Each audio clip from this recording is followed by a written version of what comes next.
Hello students, today's topic is nucleophilicity. Nucleophilicity का मतलब है स्ट्रेंथ ऑफ न्यूक्लियोफाइल। मतलब हम ये देखने वाले हैं कि कौन सा स्ट्रॉन्गर न्यूक्लियोफाइल होता है, कौन सा वीकर न्यूक्लियोफाइल होता है। इसके कुछ फिक्स रूल्स हैं, रूल्स हम याद रखेंगे, कंपाउंड में मैच करेंगे और हमें बहुत आसानी से मालूम चल जाएगा कि न्यूक्लियोफिलिसिटी का ऑर्डर क्या होगा। तो हम फर्स्ट टूल लेकर आ रहे हैं। फर्स्ट टूल है ये, और फर्स्ट टूल एक बार पढ़ के देखें क्या लिखा हुआ है। लिखा हुआ है nucleophile with a negative charge is always a stronger nucleophile than its conjugate acid। और ये अंडरस्टूड है कि जो कॉन्जुगेट एसिड बन रहा है यदि वो न्यूक्लियोफाइल है तब। क्लियर है? कहने का मतलब इस एग्जाम्पल में देख लेते हैं। इस वाले एग्जाम्पल में यदि हम बात करें तो देखो, फर्स्ट वाला एग्जाम्पल जो लिखा हुआ है OH माइनस और H2। तो देखो, कॉमन सेंस ये बोलता है कार्बन के प्लस चार्ज की तरफ ज़्यादा अट्रैक्ट कौन होगा, नेगेटिवली चार्ज की न्यूट्रल लोन पेयर वाला, तो माइनस ज़्यादा अट्रैक्ट होगा, इसलिए माइनस वाले का न्यूक्लियोफिलिसिटी ज़्यादा बोलना पड़ेगा। Same for NH2 minus and NH3। तो ये तो कॉमन सेंस जैसा है कि कोई भी एनाइन का न्यूक्लियोफिलिसिटी हम हमेशा क्या बोलने वाले हैं, उसके कॉन्जुगेट एसिड से स्ट्रॉन्ग बोलने वाले हैं। क्लियर है? तो ये याद रख लेंगे। फिर यदि हम और रूल्स में आगे बढ़ें तो हम लेके आ रहे हैं रूल नंबर 2। यहाँ से कुछ अच्छे रूल्स आ जाते हैं और रूल नंबर 2 में लिखा हुआ है nucleophilicity depends upon basic strength. और कैसे डिपेंड करेगा?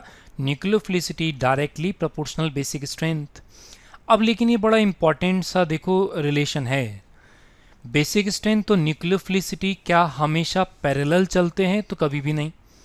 देखो, बेसिक स्ट्रेंथ जो है वो थर्मोडायनेमिकली कंट्रोल्ड होता है और जो न्यूक्लियोफिलिसिटी होता है वो काइनेटिकली कंट्रोल्ड होता है। किसी वीडियो में हम काइनेटिकली कंट्रोल और थर्मोडायनेमिकली कंट्रोल को डिटेल में एक्सप्लेन करेंगे, लेकिन फिलहाल तो ये मान लो, इस तरीके से समझो कि बेसिक स्ट्रेंथ हाइड्रोजन के प्लस चार्ज की तरफ अट्रैक्ट होने का टेंडेंसी है, जबकि न्यूक्लियोफिलिसिटी कार्बन के प्लस चार्ज की तरफ अट्रैक्ट होने का टेंडेंसी है। Both are different. ये ज़रूरी नहीं कि हमेशा पैरेलल चलेगा, मतलब हमेशा डायरेक्टली प्रोपोर्शनल नहीं रहेगा। ऐसे एग्जाम्पल देख भी लेंगे। तो फिर कब बेसिक स्ट्रेंथ की डायरेक्टली प्रोपोर्शनल रहेगा? तो देखो ध्यान से, यहाँ पे क्लियर कंडीशन लिखा हुआ है। दो कंडीशन में ऐसा होता है। फर्स्ट कंडीशन लिखा हुआ है when attacking atoms are from the same row of the periodic table. मतलब अटैकिंग एटम का मतलब जिस पे नेगेटिव चार्ज आएगा ना, वो वाला एटम, यदि वो left to right periodic table में मूव करने पर आता है तो हम समझ जाएंगे हमें बेसिक स्ट्रेंथ का आंसर निकालना, उससे आंसर न्यूक्लियोफिलिसिटी का आ जाएगा। सेकंड क्या लिखा हुआ है? When attacking atoms are same. तो एक काम करते हैं, हम एग्जाम्पल से बात स्टार्ट करते हैं। सपोज हमने एग्जाम्पल नंबर 2 ये लिखा और हमें न्यूक्लियोफिलिसिटी इनका कंपेयर करना है। तो सबसे पहले तो मैं ये देखूंगी मुझे रूल एक्चुअली लगाना कौन सा है। तो सबसे पहले मैं क्या देखूंगा? मैं अटैकिंग एटम देखूंगा। और अटैकिंग एटम कौन सा है? इसमें कार्बन पे माइनस है, इसमें नाइट्रोजन पे माइनस, ऑक्सीजन पे माइनस और फ्लोरीन पे minus. Carbon, nitrogen, oxygen and fluorine. Left to right move करेंगे तभी तो आएगा ना ये। तो ये हमें क्लिक कर जाना चाहिए कि यहाँ पर न्यूक्लियोफिलिसिटी का यदि ऑर्डर निकालना है तो बेसिक स्ट्रेंथ का ऑर्डर बना लो, क्योंकि वही ऑर्डर किसका होगा? न्यूक्लियोफिलिसिटी का ऑर्डर रहेगा। अब बेसिक स्ट्रेंथ कैसे निकालते हैं? यदि तुमने बेसिक स्ट्रेंथ वाला वीडियो देखा हो, बेसिक स्ट्रेंथ का ऑर्डर याद हो, तो हम डायरेक्ट भी ट्राई कर सकते हैं। और यदि बिल्कुल मेथड पे ही आना है तो मेथड ये बोलता है कि हमें क्या बनाना चाहिए? हमें बनाना चाहिए कॉन्जुगेट एसिड। और कॉन्जुगेट एसिड का क्या लिखना चाहिए? एसिडिक स्ट्रेंथ लिख लेना चाहिए। और कॉन्जुगेट एसिड कैसे बनाते थे? H+ अटैच करते जाओ। तो यहाँ पर जो कॉन्जुगेट एसिड बनेगा CH3 माइनस से CH4, NH3 बनेगा NH2 माइनस से, यहाँ बनेगा H2 और यहाँ बनेगा HF। और पीरियोडिक टेबल का ये रूल कहता था कि लेफ्ट टू राइट मूव करने पर acidic strength of attached H increases with increase in electronegativity. इसका मतलब एसिडिक स्ट्रेंथ का ऑर्डर था ये। और यदि एसिडिक स्ट्रेंथ का ऑर्डर ये है तो इसका जस्ट अपोजिट क्या हो जाएगा? बेसिक स्ट्रेंथ का। और देखो, जो बेसिक स्ट्रेंथ का ऑर्डर रहेगा वही किसका ऑर्डर रहेगा? वही न्यूक्लियोफिलिसिटी का ऑर्डर रहेगा। इस तरीके से हमें अटैकिंग एटम सेम रो में पहचानना पड़ेगा और रूल लगाना पड़ेगा। और एग्जाम्पल में बात कर लेते हैं। फिर हमने सेकंड कंडीशन में क्या लिखा था? हमने सेकंड कंडीशन में लिखा था व्हेन अटैकिंग एटम कैसा रहे? सेम। अब अटैकिंग एटम सेम कैसा दिखेगा? तो इस वाले एग्जाम्पल में देखो, इस वाले एग्जाम्पल में फर्स्ट में ऑक्सीजन पे नेगेटिव, सेकेंड में कहाँ पर? ऑक्सीजन, थर्ड पे ऑक्सीजन, फोर्थ में भी ऑक्सीजन पे नेगेटिव, मतलब अटैकिंग एटम इज सेम। तो हमें तुरंत क्लिक कर जाएगा कि इसमें हमें कौन सा रूल लगाना पड़ेगा? Nucleophilicity directly proportional basic strength ही लगाना पड़ेगा। और बेसिक स्ट्रेंथ पता करने के लिए मुझे क्या बनाना पड़ेगा? कॉन्जुगेट एसिड बनाना पड़ेगा। और कॉन्जुगेट एसिड बना के मैं क्या करूँगा? मैं उनका एसिडिक स्ट्रेंथ निकाल लूँगा। और एसिडिक स्ट्रेंथ देखो, अब रिलेटिव एसिडिक स्ट्रेंथ का ऑर्डर तो याद होना ज़रूरी है, वो याद नहीं रहेगा तो हम बहुत आगे निकल आए, बड़ा डिफिकल्ट हो जाएगा ये। तो जब मैं कॉन्जुगेट एसिड बनाऊंगा तो सबसे स्ट्रॉन्ग एसिड बनेगा RCOH, कार्बोक्सिलिक एसिड। उसके बाद आएंगे फिनॉल्स, फिनॉल के बाद आता है वाटर, वाटर के बाद आता है एल्कोहल, थोड़ा ध्यान से। और यदि ये एसिडिक स्ट्रेंथ का ऑर्डर है तो बेसिक स्ट्रेंथ का ऑर्डर क्या हो जाएगा, इसका अपोजिट। इसका मतलब यदि मुझे बेसिक स्ट्रेंथ का ऑर्डर लिखना पड़े, या मैं क्या बोलूँ, ये किसका ऑर्डर है, ये न्यूक्लियोफिलिसिटी का ऑर्डर है, तो सबसे पहले कौन आएगा, इसका रिवर्स लिख दो। सबसे पहले आएगा कौन, RO माइनस, फिर कौन आएगा OH माइनस, फिर कौन आएगा C6H5O माइनस, और लीस्ट कौन रहेगा RCO माइनस। एग्जाम में आया हुआ क्वेश्चन है, इंपॉर्टेंट है। और मेथड देखो किस तरीके से हमने किया, हमें कैसे मालूम चला कि हमें बेसिक स्ट्रेंथ के पैरेलल ही बोलना पड़ेगा। तो हमने अटैकिंग एटम को चेक किया, उसके बाद डिसाइड किया कि हमें बेसिक स्ट्रेंथ के जैसा लगाना है। क्लियर है। तो बेसिक स्ट्रेंथ के डायरेक्टली प्रोपोर्शनल कब बोलोगे, फर्स्ट जब attacking atom left to right move करने पे आता हो पीरियोडिक टेबल में तब, सेकंड जब अटैकिंग एटम सेम होता हो तब। अब यदि मैं अटैकिंग एटम सेम पर एक और नया एग्जाम्पल लिखूं तो जरा इस वाले एग्जाम्पल पे आते हैं। इस वाले एग्जाम्पल में मुझे कंपेयर करना है CH3O माइनस मतलब मिथॉक्साइड आयन और ये टर्शरी ब्यूटॉक्साइड आयन में कंपेयर करना है। देखो बेसिक स्ट्रेंथ ये हमने GOC में इफेक्ट्स में पढ़ लिया था कि जितने ज़्यादा इलेक्ट्रॉन रिलीजिंग ग्रुप रहेंगे बेसिक स्ट्रेंथ उतना ज़्यादा रहेगा। और बी में 3 CH3 हैं, 3 प्लस आई इफेक्ट वाले ग्रुप हैं, 3 इलेक्ट्रॉन रिलीजिंग ग्रुप हैं, इसलिए B is more basic than A. लेकिन जैसे मैं इसका न्यूक्लियोफिलिसिटी लिखूंगा, ध्यान से देखना मैं क्या बोल रहा हूँ, A is better nucleophile than B. अब क्वेश्चन आया ये कैसे हो गया, क्यों, क्योंकि अभी तक तो हमने ये बोला था ना, क्या बोला था हमने कि यदि अटैकिंग एटम सेम रहेगा तो न्यूक्लियोफिलिसिटी डायरेक्टली प्रोपोर्शनल रहेगा किसके, बेसिक स्ट्रेंथ के। फिर यहाँ अपोजिट कैसे हो गया, तो देखो मैं पहले बोल दिया था कि बेसिक स्ट्रेंथ के हमेशा पैरेलल चलेगी, ज़रूरी नहीं है। ठीक, तो इसका एक्सप्लेनेशन पे आते हैं, जरा ये इस एक्सप्लेनेशन पे देखो। देखो ये जो लिखा हुआ है ये सबस्ट्रेट है। लिविंग ग्रुप का मतलब तुम अभी ऐसे समझ लो कोई भी इलेक्ट्रोनेगेटिव एटम या कोई इलेक्ट्रोनेगेटिव एटम वाला ग्रुप। इस वीडियो के लास्ट में हम नेचर ऑफ लिविंग ग्रुप भी डिस्कस करने वाले हैं। अब इस यहाँ पर यदि इलेक्ट्रोनेगेटिव है तो क्या होगा, इस वाले कार्बन पे डेल्टा प्लस रहेगा और यहाँ रहेगा डेल्टा माइनस। अब न्यूक्लियोफाइल क्या करता है, न्यूक्लियोफाइल इस कार्बन के डेल्टा प्लस पर अटैक करेगा, यहाँ पर इस प्लस पे अटैक करने का टेंडेंसी इज कॉल्ड न्यूक्लियोफिलिसिटी। अब यदि ये बहुत फास्ट अटैक किया तो हम बोलेंगे वेरी स्ट्रॉन्ग न्यूक्लियोफाइल, अच्छा न्यूक्लियोफाइल, और यदि अटैक नहीं किया तो हम क्या बोलेंगे, पुअर न्यूक्लियोफाइल। और ज़रा ध्यान से देखेंगे तो प्रॉब्लम ये है कि यहाँ पर इतना ज़्यादा क्राउड है, यहाँ पर क्राउड है, जब ये अटैक करेगा तो सबस्ट्रेट का ये जो क्राउड है इसके क्राउड को रिपेल करेगा। इसका मतलब यहाँ पर जो अटैक रहेगा वो कैसा रहेगा, यहाँ का अटैक डिफ़िकल्ट हो जाएगा। और अटैक डिफ़िकल्ट होने का मतलब अटैक नहीं करेगा, तो हमें क्या लगेगा कि ये कैसा न्यूक्लियोफाइल है, पुअर न्यूक्लियोफाइल है। क्लियर है। तो इसका मतलब ये हुआ कि समटाइम्स, हमेशा नहीं, ये रूल नहीं है, ये हम हमेशा नहीं लगाते हैं कि न्यूक्लियोफिलिसिटी इन्वर्सली प्रोपोर्शनल साइज बहुत बड़ा हो जाएगा तो न्यूक्लियोफिलिसिटी कम हो जाती है। देखो हालांकि अपने एग्जाम के लेवल पे ये डिस्कशन बहुत ज़्यादा हो जाएगा, लेकिन फिर भी न्यूक्लियोफिलिसिटी बहुत सारे और भी फैक्टर्स पे डिपेंड करता है, like sensitivity of the substrate also decides nucleophilicity. भाई रिपल्शन क्राउड के कारण हुआ, क्राउड जरूरी नहीं न्यूक्लियोफाइल में हो, यदि सबस्ट्रेट में क्राउड होगा तो रिपेल तो वो भी करेगा ना, लेकिन वो अपने सिलेबस में होता नहीं। तो ये अकेला ऐसा एग्जाम्पल है जो हमें याद कर लेना चाहिए, इसके अलावा किसी और एग्जाम्पल में ऐसा नहीं होता। कहने का मतलब यदि मैं एक कंपेयर करूं मिथॉक्साइड आयन को, सपोज मैं आइसोप्रोपोक्साइड आयन से कंपेयर करता हूं, अब क्राउड तो इसमें भी है, लेकिन मैंने बोला ना ऐसा कहीं पे गड़बड़ी नहीं है, जो बेसिक स्ट्रेंथ का ऑर्डर रहेगा वही ऑर्डर मुझे किसका बोलना पड़ेगा, न्यूक्लियोफिलिसिटी का बोलना पड़ेगा। इसका मतलब एक्सेप्शनल केस कौन सा है, केवल टर्शरी ब्यूटॉक्साइड आयन और मिथॉक्साइड आयन का ही एक्सेप्शनल केस है। क्लियर है ये बात। तो हम नेक्स्ट रूल पे आते हैं, ये लास्ट रूल है, और लास्ट रूल है when attacking atoms are from the same group of the periodic table. इसके पहले हमने क्या किया था, इस पे पहले हमने रो में डिस्कशन किया था, इस बार ग्रुप में डिस्कशन करेंगे। तो पहली ज़रूरी बात, when attacking atoms are from the same group of periodic table nucleophilicity depends upon nature of solvent. कहने का मतलब जरा एक एक केस देखना। केस वन हम लिख रहे हैं in polar protic solvent, in polar protic solvent. देखो इसके जस्ट पहले हमने बेसिक स्ट्रेंथ का जो वीडियो डाला था ना, उसमें हम तुम्हें पहले ही बता चुके हैं पोलर प्रोटिक सॉल्वेंट का मतलब होता है ऐसा सॉल्वेंट जिसमें H attached with electronegative atom होता हो, इस पे डेल्टा प्लस यहाँ डेल्टा माइनस आता हो और ये H बॉन्ड बनाता है। इसमें क्या होता है, इसमें सॉल्वेशन होता है। और हमने क्या बोला था, सॉल्वेशन इन्वर्सली प्रोपोर्शनल साइज होता है। क्लियर है? तो इसमें क्या रहेगा, इसमें यदि मैं बोलूँ न्यूक्लियोफिलिसिटी यदि तुम्हें पता करना है तो इसका रूल ये कहता है, मैं शॉर्ट में लिख रहा हूँ न्यूक्लियोफिलिसिटी, इसका मतलब न्यूक्लियोफिलिसिटी जो है डायरेक्टली प्रोपोर्शनल होता है किसके, साइज के।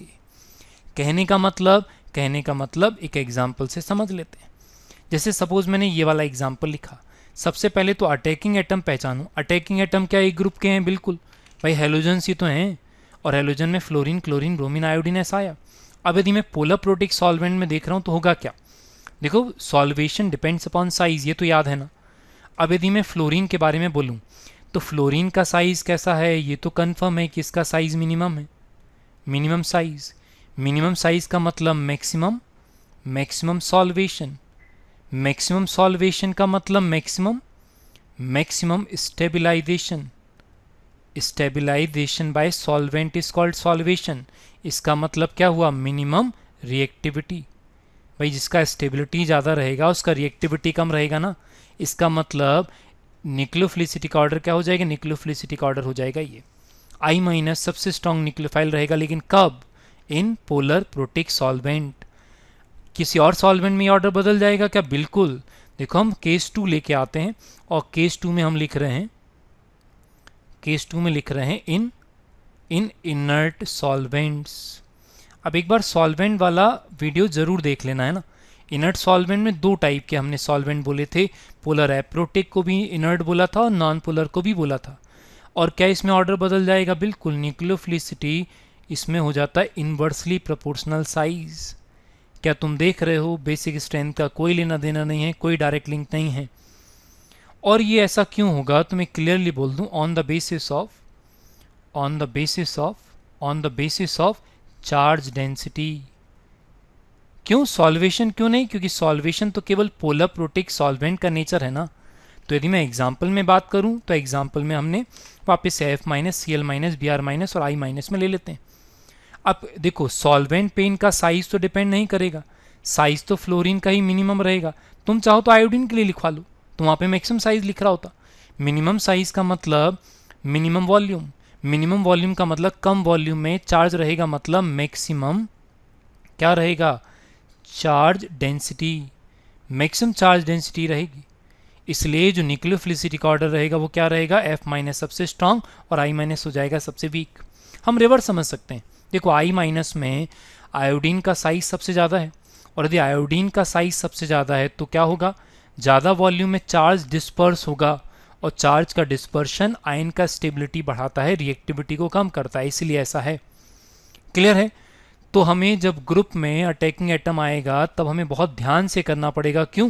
क्योंकि आंसर बिल्कुल अपोजिट हो जाएगा। देख लो, ऊपर ऑर्डर में क्या लिखा हुआ I माइनस मैक्सिमम, और नीचे ऑर्डर में क्या लिखा हुआ F माइनस मैक्सिमम रहेगा। देखो अभी तक सबसे अच्छा क्वेश्चन जो आया है वो इसी कैटेगरी का आया है। एक मिनट रुको, यदि मैं एग्जाम्पल लिखूं तो सबसे अच्छा एग्जाम्पल ये आया हुआ है एग्जाम में, और कंपैरिजन करना था न्यूक्लियोफिलिसिटी RO माइनस और RS माइनस में। अब पहली बात तो देखो, ऑक्सीजन और सल्फर एक ग्रुप में है और यहाँ पे सॉल्वेंट का जिक्र नहीं है, तो हमने पहले ही बोला है सॉल्वेंट वाले केस में व्हेन, एक बार और लिख देते हैं, solvent is not given, not given, then always consider कौन सा solvent, polar protic solvent, polar protic solvent is considered. Polar protic solvent का मतलब, अब जैसे यहाँ RO माइनस RS माइनस में है तो पोलर प्रोटिक सॉल्वेंट है, तो पोलर प्रोटिक सॉल्वेंट में क्या बोला था, डायरेक्टली प्रोपोर्शनल, क्या बोला था, साइज। इसका मतलब RO माइनस और RS माइनस में से स्ट्रॉन्गर न्यूक्लियोफाइल कौन सा हो जाएगा, RS माइनस से स्ट्रॉन्गर न्यूक्लियोफाइल हो जाएगा। अब बेसिक स्ट्रेंथ यदि बनाना है तो बेसिक स्ट्रेंथ के लिए मुझे क्या करना पड़ेगा, कॉन्जुगेट एसिड बनाना पड़ेगा, और यदि मैं कॉन्जुगेट एसिड बनाऊँ तो क्या बनेगा, ROH और क्या बनेगा, RSH। अब जब मैं ग्रुप में डाउनवर्ड जाता हूँ तो साइज देखता हूँ, साइज देखूंगा तो एसिडिक स्ट्रेंथ का ऑर्डर क्या रहेगा, RSH, मोर एसिडिक देन ROH। इसका मतलब बेसिक स्ट्रेंथ क्या हो जाएगा, बिल्कुल अपोजिट, मतलब RO माइनस और RS माइनस में यदि मैं बेसिक स्ट्रेंथ देखूंगा तो which one is better, stronger base, RO minus is stronger base. ठीक, तो सबसे इंपॉर्टेंट तरीका था ये। ठीक, तो ये न्यूक्लियोफिलिसिटी का था। तो एक बार सारे रूल्स याद रखेंगे तो बहुत आसानी से न्यूक्लियोफिलिसिटी के क्वेश्चन बन जाते हैं, बहुत कॉमन ऑब्जेक्टिव होते हैं ये। क्लियर है? तो एक बार ज़रूर देख लेना रूल्स। अब हम न्यूक्लियोफिलिसिटी से रिलेटेड ही एक टर्म होता है, ये सब बेसिक स्ट्रेंथ से रिलेटेड है, इसलिए एक साथ एक ही वीडियो में आ रहे हैं। अब नेक्स्ट डिस्कशन जो है वो है nature of leaving group.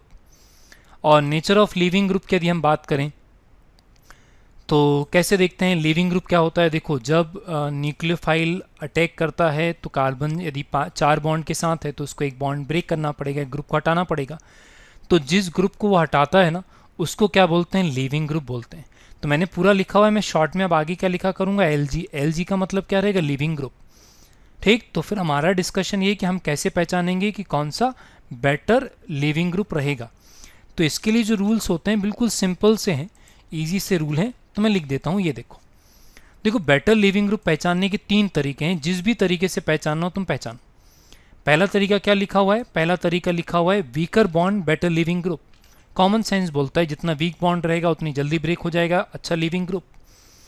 Best तरीका है सेकंड वाला। अब देखो, जिसमें तुम कंफर्टेबल हो, या तो तुम बेसिक स्ट्रेंथ का यदि ऑर्डर याद है तो तुम वीकर बेस से कर लो, और यदि तुम्हें एसिडिक स्ट्रेंथ का ऑर्डर याद है तुम कॉन्जुगेट एसिड के एसिडिक स्ट्रेंथ से कर सकते हो। तो weaker base better leaving group. और ध्यान से देखो, जिसका कॉन्जुगेट एसिड स्ट्रॉन्ग रहेगा वो बेस कैसा रहेगा, वीक ही तो रहेगा ना। तो ये सिंपल सा रूल है, याद रखना। हम क्वेश्चंस में यूज़ करना स्टार्ट करते हैं।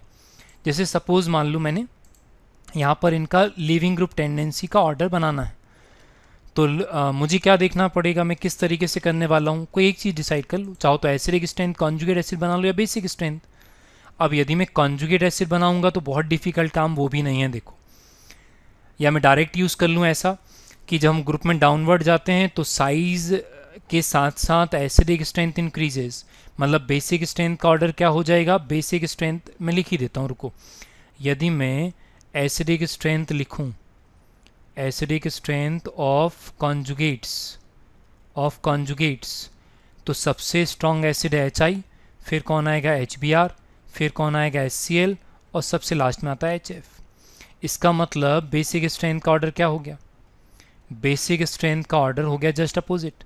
कहने का मतलब F माइनस सबसे स्ट्रॉन्ग बेस, फिर Cl माइनस, फिर Br माइनस, और फिर कौन हो गया, फिर हो गया I माइनस। तो लिविंग ग्रुप का ऑर्डर क्या हो जाएगा, लिविंग ग्रुप का ऑर्डर हो जाएगा बेसिक स्ट्रेंथ का just opposite.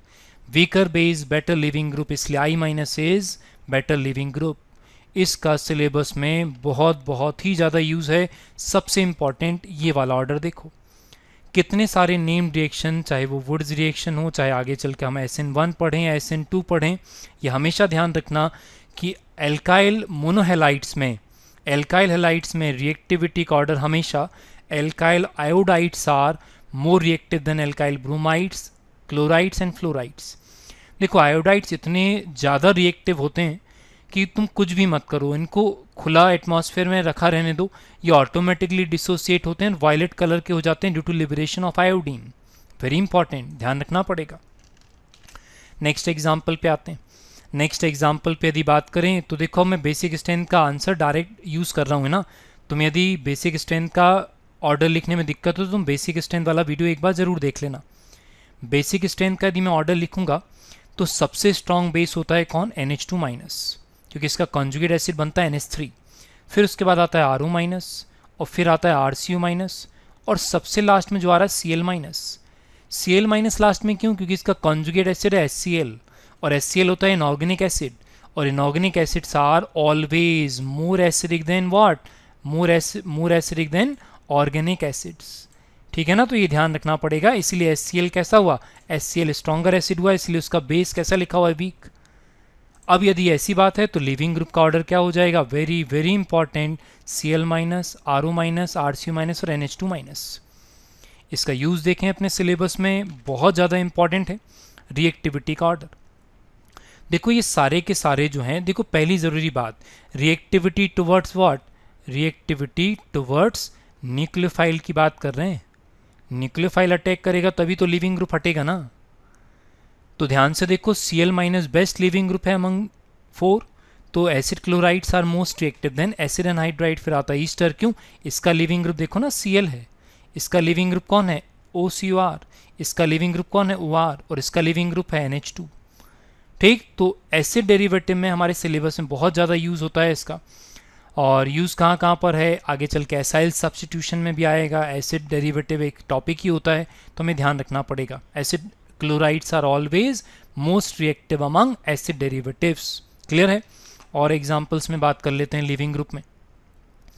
Nature of leaving group देखना है, और चाहें तो सबसे पहले हमें क्या करना चाहिए। देखो, एक्चुअल तरीका थोड़ा भी डिफिकल्ट लगता है, तुम क्या करो, तुम एसिडिक स्ट्रेंथ बनाओ, acidic strength of conjugates of conjugate acid. तो जब मैं कंजुगेट एसिड का एसिडिक स्ट्रेंथ लिखूंगा ना, तो जानते हो ना कि RSO3H सबसे स्ट्रॉन्ग एसिड रहेगा। तो SO3H में दो हैं, RSO3H और CF3SO3H। अब चूंकि CF3 कैसा है, EWG है, इलेक्ट्रॉन विड्रॉइंग है, इसलिए एसिडिक स्ट्रेंथ का ऑर्डर रहेगा ऐसा।